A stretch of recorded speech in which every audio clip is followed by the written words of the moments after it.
Okay, so today is 29th June, our third day of the first retreat. Okay, today I like to talk about the Kanni method, how you practice with from this booklet. You have the booklet with you? Yeah. And we have extra as well.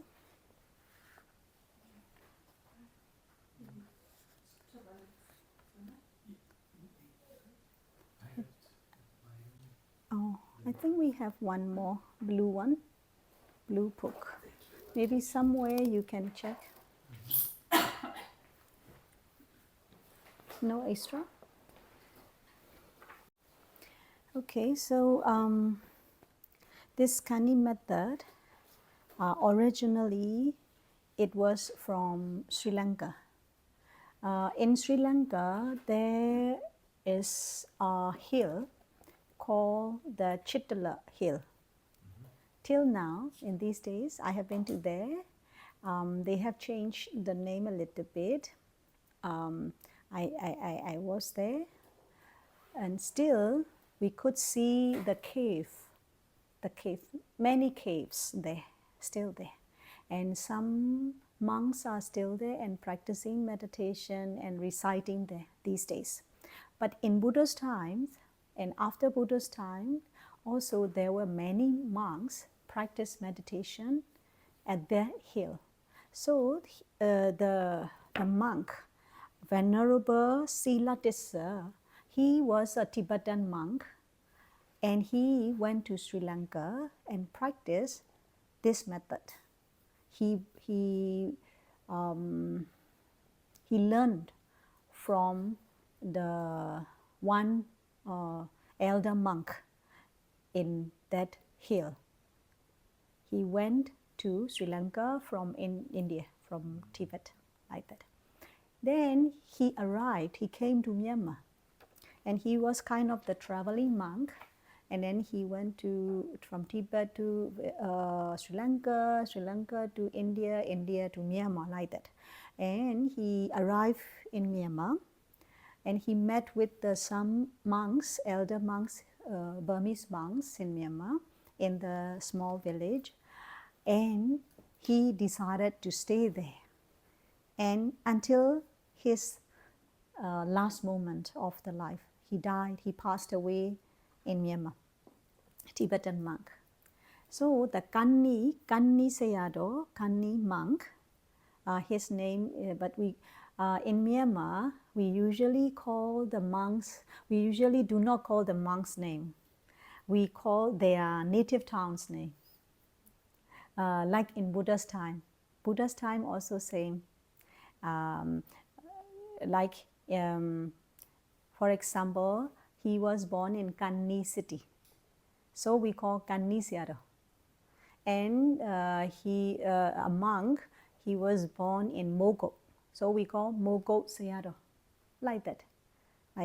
So Kanni Sayadaw, he has the Dhamma name, but we call his nickname as Kanni Sayadaw. So Kanni Sayadaw and the other group, they practice under the guidance of the Tibetan monk who received this method from the Sri Lanka, like that. Then from Kanni to the Myezen Doya Sayadaw, he is kind of third generation. Yeah, third generation. The Tibetan monk, okay, let's say first, and Kanni, and then Myezen, third generation. Now, this third generation Sayadaw also passed away. So fourth generation is in Myanmar. Currently, they are running meditation centers in different cities. So I have learned from third generation, like that. Both of them are believed as arahants, both monks. They attain the highest enlightenment because maybe in this book or another book in Burmese, in Burmese. There's the relic photos of the relic of this third generation Sayadaw, Yeze Sayadaw. After he was burned and the relics left over. So there were the photo at the book written in Burmese, not in this English one. Yeah, this is the English one. Okay, so you can understand that this method originally is from Sri Lanka, Tibetan monk brought to Myanmar, and our monks learn from him, like that. So that's why from generation to generation, there are some changes. Yeah, changes. Okay. So in the page number 3, you may notice that we have the preparation before practicing meditation. So there are 3 types of preparations. These are the essential preparations before you practice meditation to improve the quality of meditation. So before starting a meditation session, so we should do these 3 types of preparation. The first one, physical preparation. It means that to prepare your position properly, and also supportive environment, of course, secluded place and quiet place, something like that. This is we call morality, sila. Last night we already discussed morality. So which is the preparation, physical preparation. And then mental preparation is to take a moment to check your attitude, to check your mindset. Do you have any expectation or not? Do you have any fear or not? Something like that. So you have to prepare your mind before starting Anapanasati, like that. And are you hoping for something? Yeah? Or maybe are you comparing with your previous session was very good. How about this session? Oh, previous sessions I was so bad. How about this session? Like that. These kind of mentality you should check and prepare yourself to remove all the hopes and expectations. And are you trying to avoid something? Sometimes you were very painful in the previous session, then you would like to avoid, stop the pain, and you don't want to be in painful or whatever. So you should have kind of the aware of your expectations, judgments before you begin your meditation, which is called mental preparation. And then we have the ethical preparations. Ethical preparation, of course, is the sila, morality. You observe 8 precepts or 9 precepts.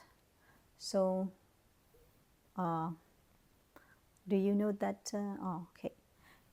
5 precepts in Buddhism. The 5 precepts is compulsory. 5 precepts are compulsory.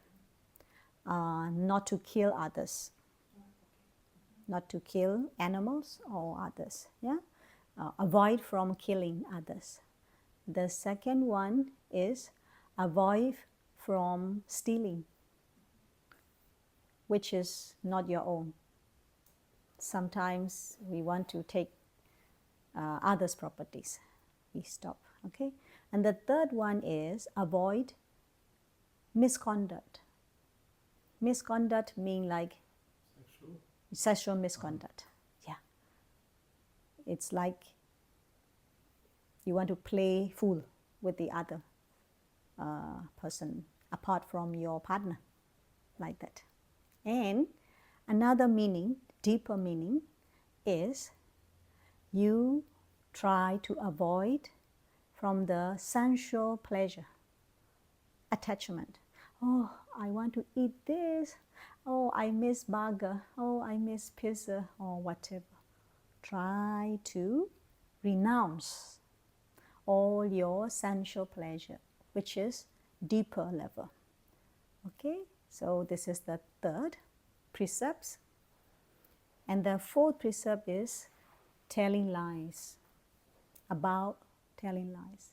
during your interview, during your report to me, to the teacher. Sometimes you have kind of tricky mind and you want to make up the story, and it also included in the lies, telling lies, and four precepts.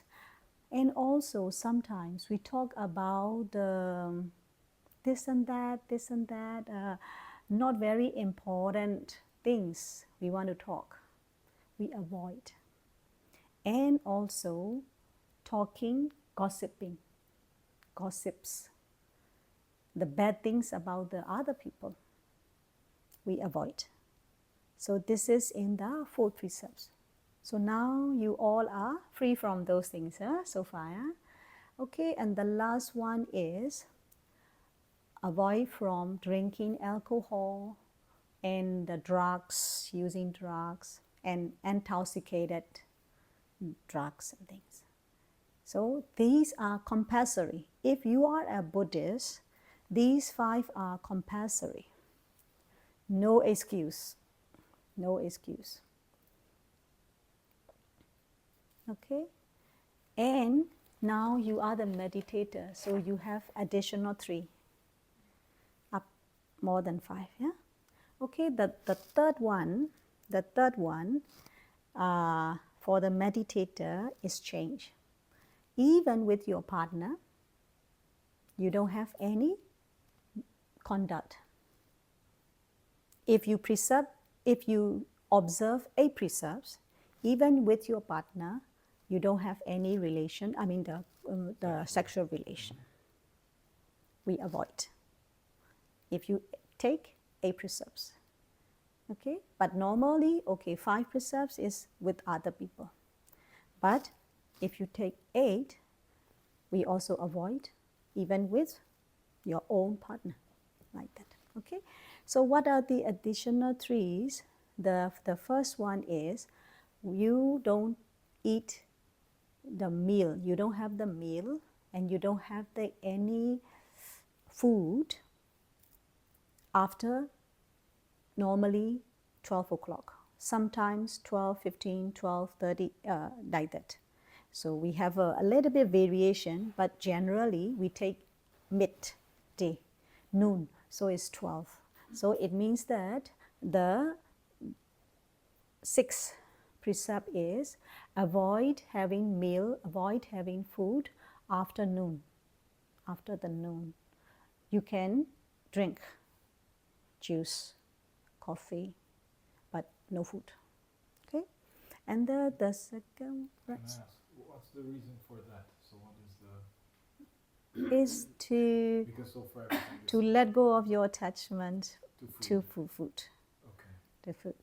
Yeah. But is there a reason why it's in the afternoon and not in the morning? I mean, I was always wondering whether is there a explanation, because I myself only eat till noon, and I only eat afternoon. So in the morning I don't eat anything, and then I eat dinner and lunch and dinner. So is there any reason for where it's placed? Oh yeah, in the Buddha's times, the monks, they went out for the alms round. Because the monks, they do not have business, they do not have income, they have to go out and ask for the food with the bowl. So usually they went out in the morning time. Morning time, no problem. It's under the sunlight. Everybody can see them with the bowl head and empty hands and things, because the appearance is really different from the lay people. So in the daytime, it is okay because people are cooking and then they can offer food. But before this rule, the monks, they went out at the nighttime, evening, in the darkness. So some householders, they were like scared. Oh, who is that with the bowl hat and ghost or what? Because they wear the very dark color. So then also the householder were disturbed. Again, these beggars are coming again and are the requesting the, you know, standing in front of the house and asking for, I mean, you know, like waiting for the food and things. And they think that they are the aesthetic, what you call the, what we call it samana. Samana is kind of the aesthetics, yeah, aesthetics. And they are not householder. Why they cannot be content with the food? Again, in the evening, they came for the food again. So the Buddha made the rule, okay, you should not go out for alms round in the afternoon. Because of the culture, because of the condition. So that's why not the compulsory, okay? The 5 is compulsory, but this is optional. If you can do, better. If you don't do, no problem. But this is very important. 5 precepts. If you do wrong, then your karma will go down. Kill somebody, lying, stealing, misconduct, and alcohol, drugs. These all are very, very dangerous and compulsory. These are optionals because of the condition of in the Buddha's time. The Buddha set the rule. So, okay, bhikkhus, the monks, are not allowed to go out in night time for asking for the food. That's why they cut off after the afternoon, then they stay in the meditation hall and practice, or sometimes under the tree and practice like that. Okay, so they stay. And then the third one, seventh. The seventh one is avoid listening to the music. Avoid using the fragrant skin care, perfume, or whatever, the decorative items and for your body. Okay, and then avoid from watching the playing music or playing instruments or dancing like that. So it means, in short, we do not enjoy with the entertainments. Okay, this is seventh. No? Seventh. And then the eighth one is we do not sleep or, let's say sleep or stay on a very luxurious mattress and luxurious bed sheet and room like that, or sofa. So these 3, the purpose is to cut off your sensual pleasure. Do not eating, okay? You cut off your attachment towards the food, okay? And then this, the seventh one is you cut off your attachment towards the good smell and the good appearance, beauty, and hairstyle, whatever. So these 7. And the third one is attachment of the touching, the what to call the bodily pleasure. Bodily pleasure. So normally the lay people, the householders like you all, you make the bed prepare very soft and very nice mattress and things, and pillow, very soft one. But for us, sometimes we like this and sleep. Sometimes, okay, blanket, sleep. Sometimes on the floor, sleep like that. Because we try to cut off attachment towards the bodily pleasure. Okay, so now you all are practicing these 8 precepts. Yeah, so this is the ethical preparation before you do the meditation. Okay? It makes your mind more purified and it makes your mind more peaceful. Less attachment, more peaceful, like that. That's why the Buddha recommends to prepare the ethical preparation before the meditation. Yeah? Okay, then I will go to page number, okay, page number 4. Page number 4 is, or you already practice the apologizing to the Buddha and noble disciples. If you're not a very strong Buddhist, maybe you may not want to, why I have to apologize to Buddha? Why apologize to the no problem, yeah, it's okay. And apologizing to the teacher, sometimes you make mistakes. What is she teaching? I had so many experiences with that. I'm not satisfied with my teacher. What is he teaching?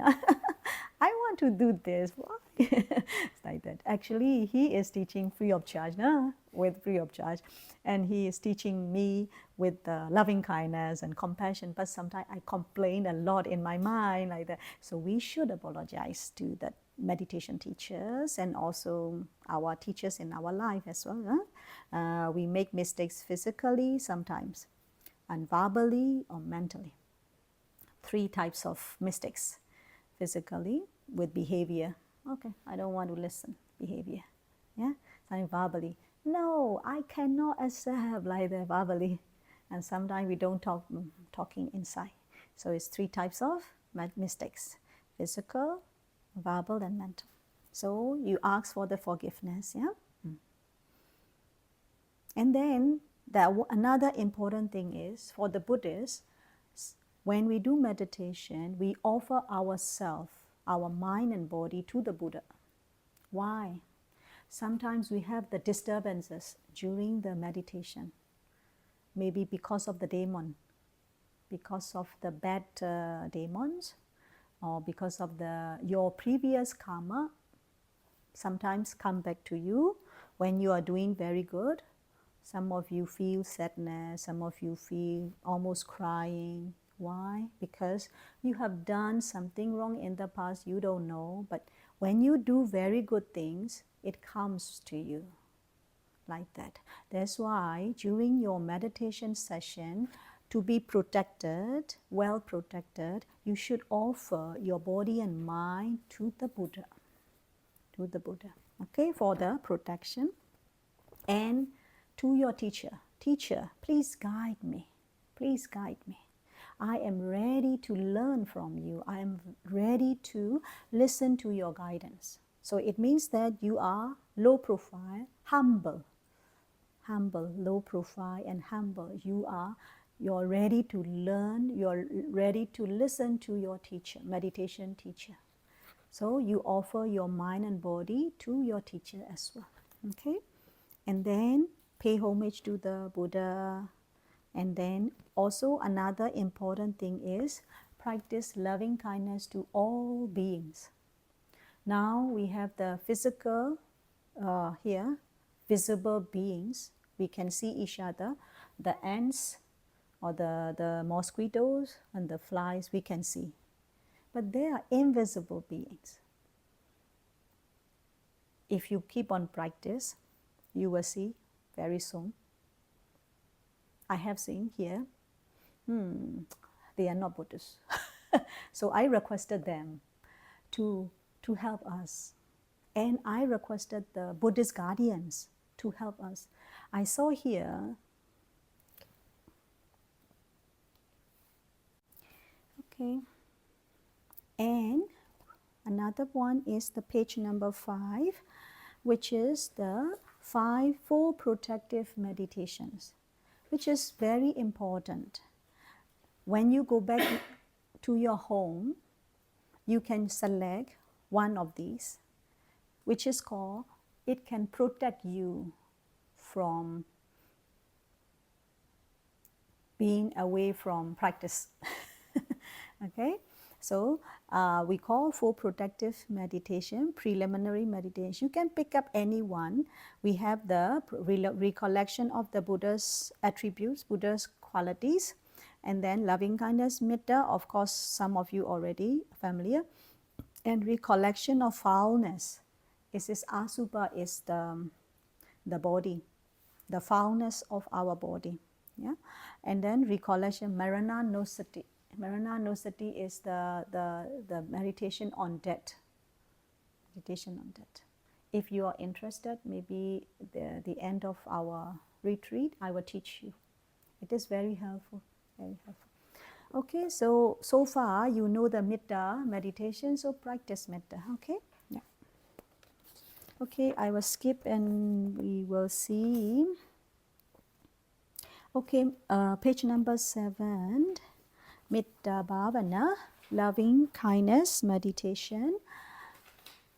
In loving kindness meditation, you can read by yourself how to practice. We have page number 8. We have 3 rules in Metta meditation. Number 1, do not send Metta to the dead person. For example, your parents passed away or your grandpa passed away, don't send Metta to them. Okay? We can send a Metta to the living person, living being only. Okay? And then number 2 is, don't start with the beloved one. For example, don't start sending Metta to your beloved husband or your beloved son or your beloved wife. Okay?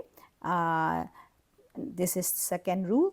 And the third rule is, do not start with an enemy or the one you hate. The one you hate. The one you don't like. Do not start with that.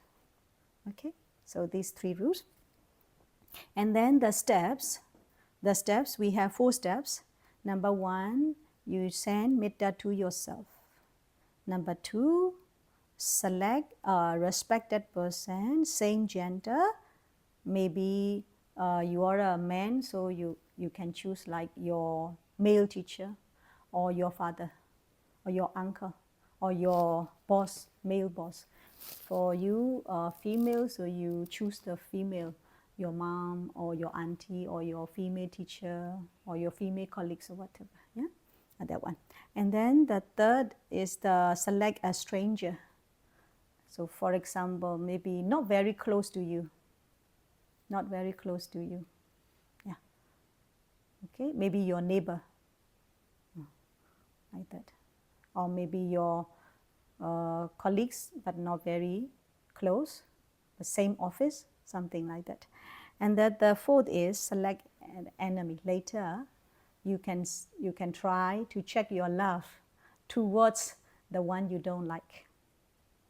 The one you have a conflict. But then it's bad, because if I feel like my male boss. We have in Myanmar, we have different types of practicing Metta. Some monks, the elder monks, they put every beings in the circle in front of him. Put everybody. May they be free from danger. Okay? May they be free from suffering. May they be happy and healthy. So he put everything. This is one type. And another type, my teacher, forest monk, what he did is, first of all, he start from himself. May I be free from danger. May I be happy, or may I be free from danger. And then, okay, people in this room, may they be free from danger. And all the ants and the animals inside, may they be free from danger.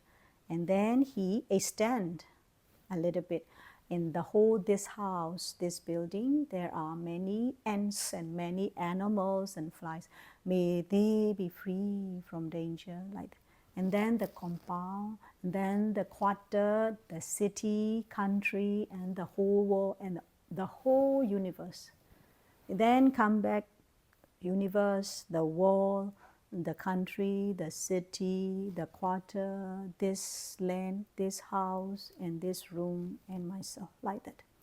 So he make it circle, come back, and extend, and come back. So he practiced in that way, like that. This is, we call it,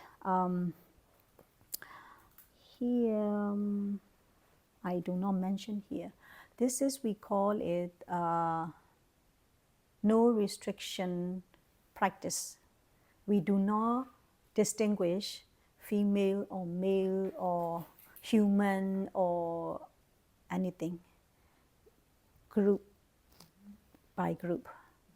But the one I explained very early, 4%, we distinguish fixed person, myself, and my teacher, and my not very close friend or stranger, and then my enemy or the one I don't like. So this is fixed metta, yeah, fixed human or fixed being. But sometimes we don't want to do that. Okay, put everyone, anybody, no problem. May they be happy, like that. So this is not fixed one. We do not distinguish the one. Clear?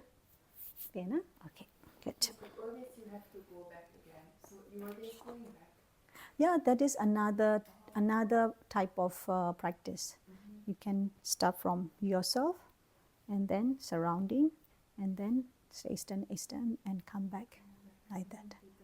Yeah, yeah. So either female or male, or you're close or not close, no problem, like that. Okay. So sometimes some monks, they put in every here.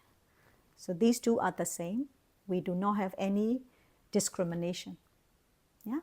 But the one I explained to you, 4%, we have discrimination. Okay, myself and my close one and not close one, and then enemy.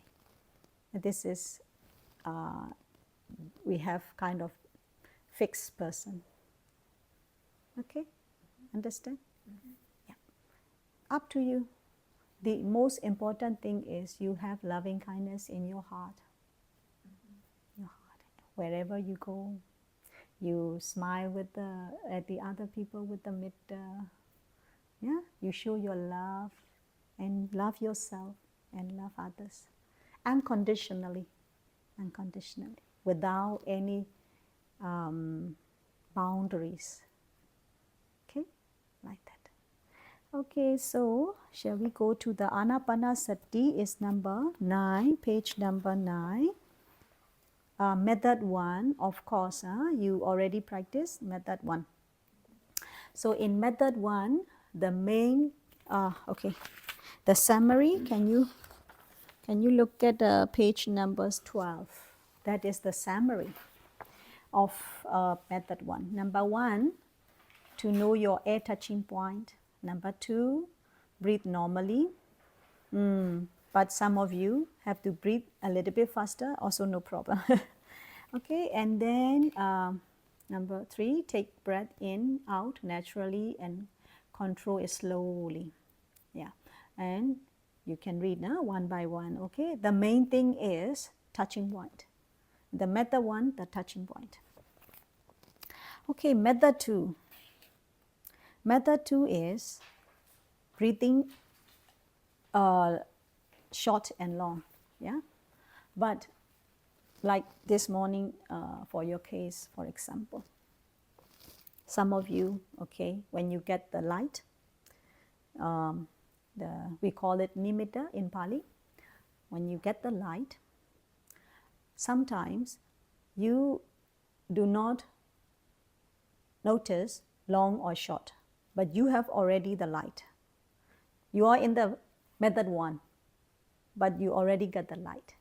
So at that time, in this Kanni method, what we have to do is, you start breathing in, breathing out with your nimitta. Sometimes your nimitta is far away, sometimes your nimitta is close. You have to know. Because the breath is the air, right? The breath actually is the air element, air coming in. We are saying in breath, out breath, but actually it's the same. The air. Only the air, correct? So that when you get the light, the nimitta, even though you are focusing on the air, the breath here and the breath here is the same. maybe confusing. Maybe confusing. What I mean is, the more you focus on the air, the breath, the more your light is brighter and brighter and shining, more shining and shining. It is related. That's what I mean. Okay? The strong focus helps you to cultivate your lightness or something. Sorry? Oh, so I just try to summarize myself. So if you are really concentrating well in that situation, that it's getting better. I mean, you have a better impression or feeling. So I don't know. Yeah, of course. You will feel very joyful at that moment and very tranquil and very calm. And the light also stable like that.